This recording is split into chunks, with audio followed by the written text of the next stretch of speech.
Hi అండి. ఏంటి ఈరోజు గిన్నెల్లో మార్చేసింది, వంటగదిలో అడుగంటిచ్చేసింది అనుకుంటున్నారా? అలా ఏం కాదు. ఇది నెయ్యి కరగబెట్టాననమాట. కరగబెట్టాక అడుగున గోదావరి, గోదాము అని అంటారు గదా!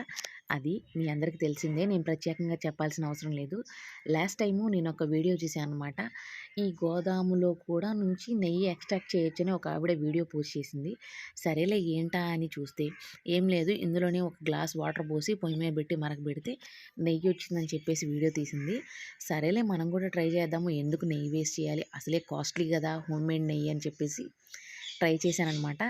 అయితే నేను ఇట్లాగే సేమ్ ఒక గ్లాస్ వాటర్ పోసేసి పొయ్యి మీద పెట్టి మరగబెడితే చూసారా నెయ్యి కాదు కదా గిన్నె మొత్తం మాడింది. అంతకు మించి ఏం రాలేదు. నేనే మీరైతే ఎవరు కూడా ఇట్లాంటి ప్రయోగాలు అస్సలు చేయొద్దు. నేను కొత్తగా ఉంటుంది కదా అని ట్రై చేశాను. ఒకవేళ నేను చేసిన ప్రాసెస్ తప్పైతే ఖచ్చితంగా కామెంట్ చేయండి. మా వీడియో గనక మీరు నచ్చినట్లయితే లైక్ చేయండి, షేర్ చేయండి, సబ్స్క్రైబ్ చేయండి.